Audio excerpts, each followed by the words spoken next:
मित्रों, आज सभी का भारतीय जनता पार्टी की प्रेस वार्ता में मनपूर्वक स्वागत है। आज 30 दिसंबर का दिन है। हम सभी भारतीयों के लिए गौरव का दिन है। आज ही के दिन 1943 में बंगाल की भूमि के सुपुत्र और देश के महान स्वतंत्रता सेनानी नेताजी सुभाष चंद्र बोस ने पोर्ट ब्लेयर में पहली बार आजाद भारत का झंडा फहराने का काम किया था। तो एक प्रकार से हमारे आजादी के संग्राम का ये बहुत महत्वपूर्ण मकाम था। और इसके कई साल बाद, 8 दशक बाद, आज 30 दिसंबर को जब हम पीछे मुड़कर देखते हैं तो बंगाल के लिए भी आज से लेकर अप्रैल तक का समय बहुत महत्वपूर्ण समय है। अप्रैल में बंगाल में विधानसभा के चुनाव होने जा रहे हैं।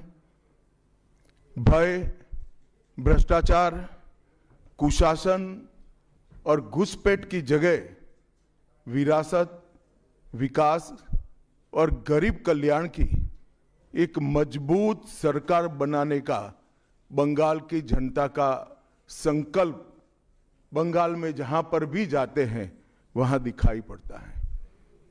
तृणमूल कांग्रेस के 15 साल के शासन में भय, भ्रष्टाचार और कुशासन और विशेषकर घुसपैठ से बंगाल की जनता चिंतित भी है, भयभीत भी है और आशंकित भी है। हम भारतीय जनता पार्टी के सभी कार्यकर्ता बंगाल की जनता को आश्वासन भी देना चाहते हैं और वादा भी करना चाहते हैं कि मोदी जी के नेतृत्व में बंगाल में भारतीय जनता पार्टी की सरकार बनने के साथ ही यहां की विरासत को हम पुनर्जीवित करेंगे। विकास की गंगा फिर से बड़ी तेज गति से बहेगी और गरीब कल्याण, जो बंगाल का आज बहुत महत्वपूर्ण मुद्दा बना है, देश भर में जहां जहां एनडीए सरकार है, भाजपा सरकारें हैं, हमने गरीब कल्याण को प्राथमिकता दी है। यहां पर भी गरीब कल्याण को प्राथमिकता दी जाएगी। और इस सब के साथ साथ एक ऐसी मजबूत राष्ट्रीय ग्रिड बनाएंगे जो बंगाल से घुसपैठ को समाप्त कर देंगी। इंसान छोड़ दीजिए, परिंदा भी पैर नहीं मार पाए, इस प्रकार की एक मजबूत ग्रिड की रचना हम करेंगे। और न केवल घुसपैठ रोकेंगे, सारे घुसपैठियों को चुन चुन कर भारत के बाहर निकालने का काम भी भारतीय जनता पार्टी की बंगाल सरकार करेगी। आज ममता बनर्जी के नेतृत्व में भ्रष्टाचार के कारण पूरे बंगाल का विकास एक प्रकार से थम गया है।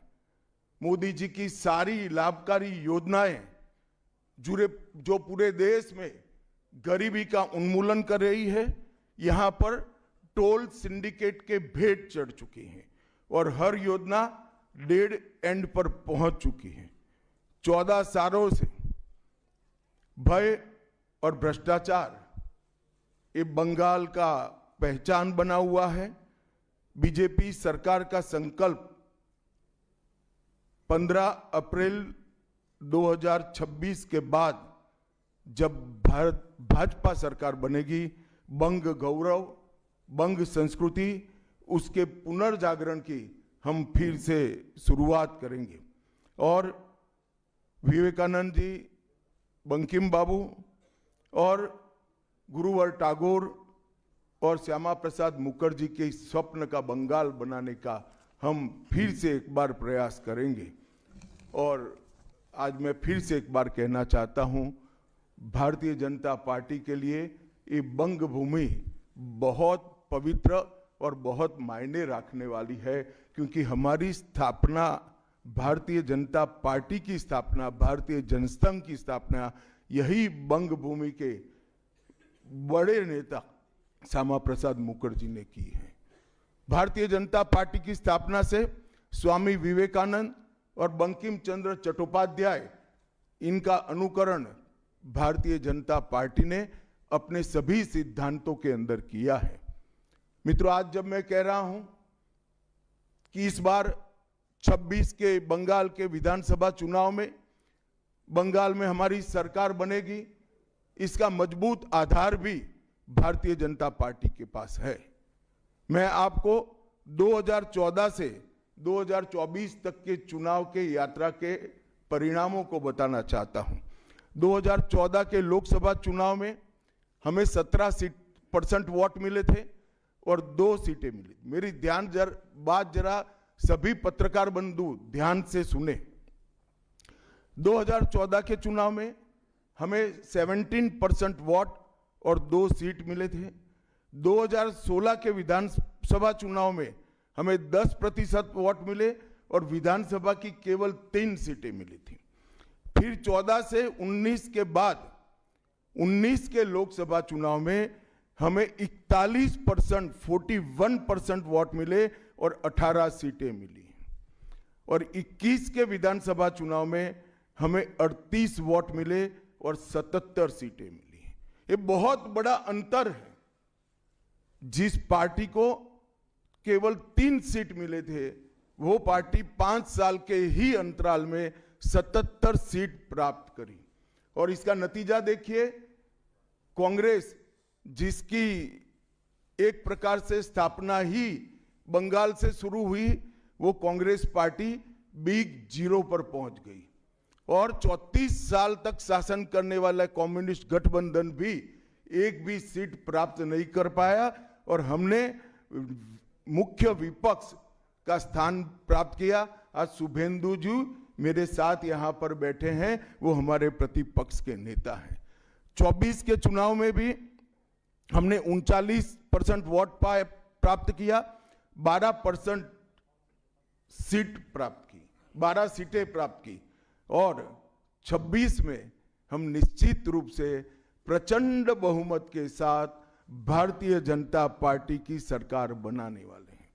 मित्रों, ये 24 से अब तक का समय भारतीय जनता पार्टी के लिए बहुत शुभांकर सिद्ध हुआ है। 24 में लगातार तीसरी बार नरेंद्र मोदी जी इस देश के प्रधानमंत्री बने। उसके बाद महाराष्ट्र में, हरियाणा में, दिल्ली में और अब बिहार में भारतीय जनता पार्टी की सरकारें बनी हैं। 24 के चुनाव में उड़ीसा और आंध्र प्रदेश में भी पूर्ण बहुमत की भाजपा की और एनडीए की सरकार बनी है। मुझे पूरा भरोसा है कि 2026 में बंगाल में 2/3 बहुमत के साथ भारतीय जनता पार्टी की सरकार बनेगी। ये बंगाल की जनता तय कर बैठी है। मित्रों, जहां पर भी बंगाल में जाते हैं, पूरे बंगाल की जनता घुसपैठियों से त्रस्त है। क्या कोई राज्य सरकार ऐसी हो सकती है जो घुसपैठियों की पनाहगाह अपने राज्य को बना दे? राष्ट्रीय सुरक्षा पर कितना बड़ा खतरा है, इसका जवाब बंगाल की मुख्यमंत्री ने बंगाल के चुनाव में दे। घुसपैठ रोकने के लिए उनके पास क्या योजना है? आर्टिकल 370 हटता है, वो विरोध करती है। सीएए लाकर बंगाल के शरणार्थियों को नागरिकता देने का हम कार्यक्रम करते हैं, वो विरोध करती है। और वो ठीकरा फोड़ते हैं कि बीएसएफ है, वो रोक नहीं रही है। ममता जी, मैं आज आपको इस सार्वजनिक प्रेस वार्ता में पूछना चाहता हूं कि कौन सी सरकार है बांग्लादेश की पूरी सीमा पर जो वाड़बंदी करने के लिए, बॉर्डर पर फेंसिंग करने के लिए जमीन नहीं देती है? अगर आप जवाब न दे पाए तो मैं ही देता हूं। आपकी ही सरकार है जो जमीन नहीं देती है, जिसके कारण फेंसिंग का काम समाप्त नहीं होता है। फिर भी भौगोलिक रूप से कठिन सीमा पर से कोई घुस कर आता है तो कहां जाता है? सबसे पहले सबसे पहले बंगाल के गांव में जाता है। आपका पटवारी क्या कर रहा है, आपका थाना क्या कर रहा है, क्यों इसको अरेस्ट नहीं किया जाता, क्यों उस पर केस दर्ज नहीं होता, क्यों इसको वापस भेजा नहीं जाता? जवाब है क्या आपके पास? क्या बंगाल की मुख्यमंत्री जवाब दे सकती है कि असम में घुसपैठ क्यों बंद हो गई, त्रिपुरा में घुसपैठ क्यों बंद हो गई, गुजरात और राजस्थान की बॉर्डर पर घुसपैठ क्यों नहीं होती है, पंजाब की बॉर्डर पर घुसपैठ क्यों नहीं होती है, कश्मीर की बॉर्डर पर घुसपैठ क्यों नहीं होती है, सिर्फ बंगाल में क्यों होती है? क्योंकि आपकी निगहबानी में घुसपैठ कराई जाती है और बंगाल को धीरे धीरे डेमोग्राफी चेंज कर कर आपकी वोट बैंक को पुख्ता करनी चाहती है। मगर ये लंबा नहीं चलेगा। बंगाल की जनता अब जान गई है और इसके खिलाफ लामबंद भी हो रही है। और मुझे मालूम है अगला चुनाव घुसपैठियों को निकालने के मुद्दे पर और घुसपैठ रोकने के मुद्दे पर लड़े जाना वाला है, क्योंकि न केवल ये बंगाल का मामला रहा है। मैं आज बंगाल की जनता को इस प्रेस वार्ता के माध्यम से बताने आया हूं कि बंगाल की बॉर्डर से हो रही घुसपैठ सिर्फ बंगाल का मामला नहीं रहा है, अब ये राष्ट्रीय सुरक्षा का मामला है। देश की संस्कृति को बचाना है, देश की सुरक्षा को सुनिश्चित करना है, तो बंगाल की बॉर्डर सील कर दे, ऐसी देशभक्त सरकार यहां लानी पड़ेगी जो ममता बनर्जी नहीं कर सकती, केवल और केवल भारतीय जनता पार्टी कर सकती है। घुसपैठ के अलावे भ्रष्टाचार से पूरी बंगाल की जनता त्रस्त है। रोजवेली चिटफंड घोटाला, कैश फॉर क्वेरी घोटाला, एसएससी घोटाला, नगर पालिका नगर नियम का भर्ती का घोटाला, गाय तस्करी का घोटाला, राशन पीडीएस का घोटाला, मनरेगा का घोटाला, पीएम आवास का घोटाला, इतने सारे घोटाले हैं कि मैं पूरा लिस्ट पढ़ूंगा तो मेरी प्रेस कॉन्फ्रेंस का पूरा हिस्सा ही उसमें चला जाएगा। अब क्या ममता बनर्जी इस बात का जवाब दे सकती है कि आपके मंत्रियों के ठिकाने पर से 27 करोड़ रुपया मिलता है, जिसको गिनते गिनते नोट गिनने की मशीन भी गर्म होकर बंद हो जाती है?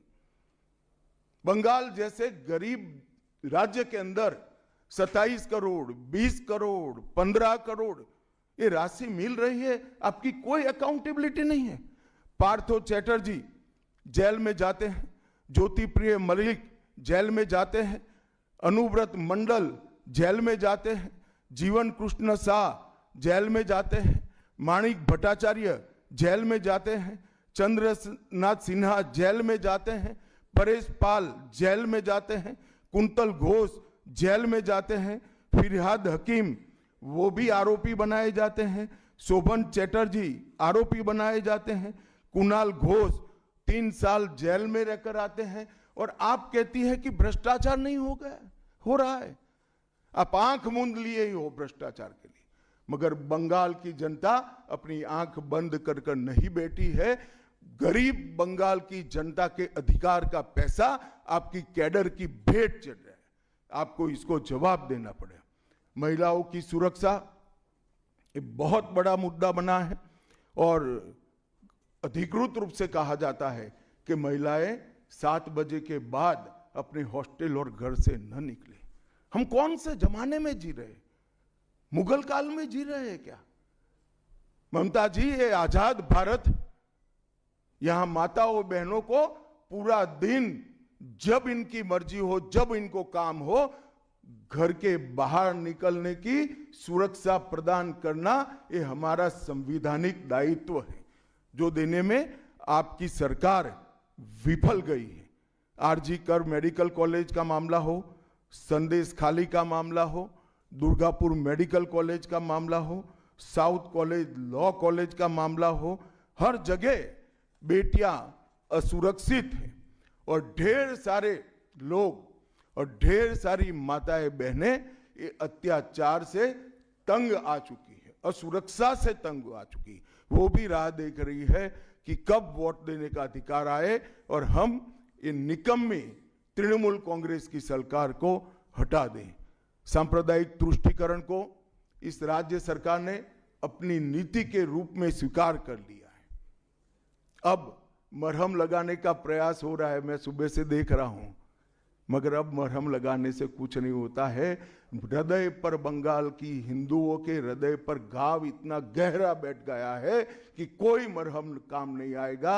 अब आपका जाने का समय तय हो गया है। यहां तक इंतहा कर दी, यहां तक कि पार्लियामेंट में वंदे मातरम पर चर्चा होती है।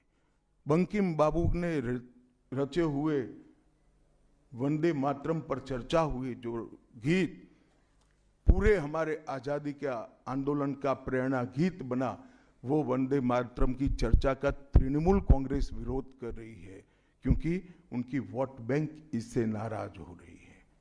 ये बंगाल की जनता कभी सहन नहीं करेगी। एक जमाना था मित्रों कि भारत के जीडीपी में बंगाल का योगदान 10.5% था और तीसरे नंबर पर था।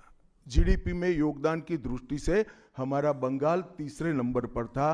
तीसरे नंबर पर से सरक कर ये 49 साल में वो 22वें नंबर पर आ गया। अब नीचे कोई जगह ही नहीं बची। बंगाल का इतना आर्थिक पतन कभी नहीं हुआ है। ये कम्युनिस्टों के शासन के पहले, तृणमूल के शासन के पहले प्रति व्यक्ति बंगाल की आय राष्ट्रीय औसत से 127% ज्यादा थी। 127%। देश में नागरिक 100 रुपया कमाता था तो बंगाल में 127 रुपया कमाता था। आज देश का नागरिक 100 रुपया कमाता है तो बंगाल का नागरिक 73 रुपया कमाता है। ममता जी, आपको इसको जवाब देना पड़ेगा। हर प्रकार के उद्योग की शुरुआत एक जमाने में इस सुजलाम सुफलाम भूमि से हुआ था और इसी के आधार पर सोनार बांग्ला की परिकल्पना की जाती थी। वो बंगाल में आज भ्रष्टाचार, घुसपैठ और टोलबाजी के कारण सारी इंडस्ट्री वापस जा रही है। केंद्र सरकार की योजनाएं लागू करने में उनको अपनी वोट बैंक गंवाने का डर है। पीएम किसान देरी से लागू किया, बंगाल के किसानों का 10,000 करोड़ रुपया चला गया। आयुष्मान भारत आज तक लागू नहीं किया और बहुत आयुष्मान भारत से बहुत एक प्रकार से कमियां वाली स्वास्थ्य साथी की स्कीम लागू की है। मुझे बताइए, कोई बंगाल का नागरिक भारत में कहीं जाता है और बीमार पड़ गया, स्वास्थ्य साथी स्कीम उसको बाहर के अस्पताल में इलाज करवा पाएगी क्या? नहीं करवा पाएगी। क्या गुनाह किया है बंगाल के गरीबों ने? देश भर के गरीबों को 5 लाख तक की पूरे स्वास्थ्य की गारंटी मिल रही है। अरे कई राज्यों ने किया कि केंद्र 5 लाख दे रहा है, उन्होंने और 5 लाख जोड़ दिए। आप केंद्र के 5 लाख इसलिए स्वीकार नहीं करना चाहते हो कि नरेंद्र मोदी से आपको डर है। डर तो ठीक ही है, क्योंकि मोदी जी की लोकप्रियता बंगाल में दिन प्रतिदिन बढ़ती है, मगर इसके कारण गरीबों का आप नुकसान कर रही हो। वो बंगाल के गरीब जरूर। हिंसा और प्रतिशोध की राजनीति, पूरा देश ऐसी आशा करता था कि यहां से कम्युनिस्ट जाने के बाद हिंसा और प्रतिशोध की राजनीति समाप्त हो जाएगी, मगर हुआ उल्टा। इन्होंने तो कम्युनिस्टों को भी अच्छा कहला दिया। मित्रों, अब तक 300 से अधिक भारतीय जनता पार्टी के कार्यकर्ता मारे गए हैं। 21 के चुनाव के बाद लगभग 3000 कार्यकर्ता विस्थापित बनकर आज भी अपने गांव में नहीं लौटे हैं। उनको दबाव बनाया जाता है कि आप तृणमूल का झंडा उठाओ तभी गांवों को रहने देंगे। क्या ये स्वस्थ लोकतंत्र की निशानी है? कोई व्यक्ति अपने किसी राजनीतिक दल में काम करना है, वो स्वतंत्र रूप से तय नहीं कर पाएगा। वो ममता जी मुख्यमंत्री की चैम्बर से तय करेगी क्या? ममता जी, जितना भी प्रताड़ना करना हो करो, बंगाल की जनता अब तय कर कर बैठी है। इन्होंने भाजपा के कार्यकर्ताओं को हर तरह से प्रताड़ित किया, यहां तक कि महिलाओं पर बलात्कार भी किए गए। मैं अपना रिपोर्ट नहीं दे रहा हूं, नेशनल ह्यूमन राइट कमीशन का रिपोर्ट है। इसका भी जवाब ममता जी को देना पड़ेगा। ममता जी ने सारी संवैधानिक औचित्य को समाप्त कर दिया। किसी भी राज्य में प्रधानमंत्री जाते हैं तो देश के प्रधानमंत्री होते हैं। कई राज्यों में हमारी सरकार नहीं, कहीं ऐसा व्यवहार नहीं होता। वंदे भारत ट्रेन देने प्रधानमंत्री आते हैं, ममता जी स्टेज पर नहीं जाती है। कई प्रकार के भारत सरकार के सुप्रीम कोर्ट के आदेश से बने हुए, मेरी बात ध्यान से सुनिएगा, सुप्रीम कोर्ट के आदेश से बने हुए भारत सरकार के डीओपीटी के रूल्स ये तोड़ देती है, मरोड़ देती है। डीजीपी और मुख्य सचिवों की अपॉइंटमेंट में मनमानी करती है। रिटायर्ड होने के बाद सलाहकार बनाकर प्रॉक्सी डीजीपी और प्रॉक्सी सीएस बैठाने का काम करती है। ये 34 साल कम्युनिस्टों का शासन और 15 साल टीएमसी का शासन, ये केंद्र विरोधी मानसिकता बंगाल की जनता में खड़ा कर हमारी संविधान की स्पिरिट थी, उस स्पिरिट का कंप्लीट इन्होंने अनादर करने का काम किया है। ममता बनर्जी के शासन में सिंडिकेट, तोलबाजी, कट मनी, न केवल वो सिस्टम को बढ़ावा दिया है, यहाँ कमाई करने का अधिकार एक ही व्यक्ति को है, भाईपो को है, और किसी को कमाई करने का अधिकार नहीं है। सब में हिस्सेदारी देनी पड़ती है। बंगाल एक जमाने में सब बात में सबसे पहले था। सबसे पहला मोटर कारखाना पश्चिम बंगाल में लगा। सबसे पहला पावर प्लांट 1887 में बंगाल में लगा। सबसे पहली कोयलरी बंगाल में आई। सबसे पहला स्टील प्लांट बंगाल में लगा। देश की सबसे पहली हाई राइज बिल्डिंग बंगाल में बनी। देश की सबसे पहली जूट मिल बंगाल में बनी। देश की पहली मेट्रो ट्रेन बंगाल में आई। एक ही शहर में 2 पोर्ट एक ही जगह है, बंगाल में है। और देश की सबसे पहली आधुनिक यूनिवर्सिटी कलकत्ता यूनिवर्सिटी भी बंगाल में बनी। और विश्व प्रसिद्ध विश्व भारती यूनिवर्सिटी भी, जिसने भारतीय शिक्षा के कंसेप्ट को जमीन पर उतारा, वो भी बंगाल में बनी। मगर ममता जी, आप गौरव मत करिएगा, इसमें से कुछ आपके समय में नहीं हुआ है।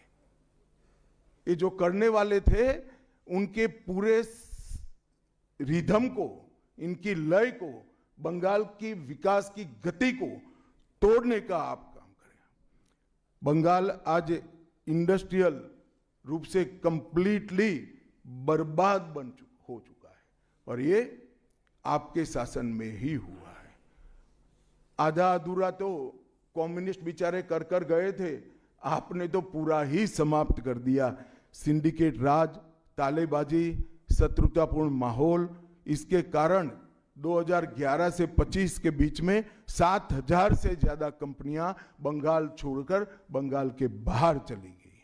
और मित्रों, ये बहुत बड़ा सेटबैक बंगाल के आर्थिक विकास के लिए है। मित्रों, बंगाल स्वामी विवेकानंद, बंकिम चंद्र चट्टोपाध्याय, शरद चट्टोपाध्याय, महर्षि अरविंद, ईश्वर चंद्र विद्यासागर और कवि गुरु टैगोर जैसे महापुरुषों की धरती है। यही धरती पर नेताजी सुभाष चंद्र बोस, अमर शहीद खुदीराम बोस, वाघा जतीन, रविंद्रनाथ सन्याय, रास बिहारी बोस, मास्टर सुरेसेन, प्रफुल्ल चाकी, वीणा दास, कल्पना दत्त, ये सभी ने देश की आज़ादी के लिए आहलेख जगाया था। यहीं पर कई सारे फिल्मकार मिले, संगीतकार मिले, चित्रकार मिले। इस भूमि ने कई सारे दुनिया को प्रभावित करने वाले संत भी दिए। वो बंगाल आज ऐसे कगार पर पहुंच गया है कि अगर एक घुसपैठ की बयार रोकी नहीं गई तो बंगाल का अस्तित्व भी खतरे में है। ऐसा स्पष्ट रूप से समाज जीवन को जानने वाले सभी लोग मानते हैं। और अंत में मैं बंगाल की जनता को फिर से एक बार कहना चाहता हूं कि बंगाल के अस्तित्व पर तो घुसपैठिया संकट है ही है, बंगाल की संस्कृति पर एक घुसपैठिया संकट है ही है, परंतु अब ये संकट केवल बंगाल तक सीमित नहीं रहा है, पूरे देश तक ये संकट आगे बढ़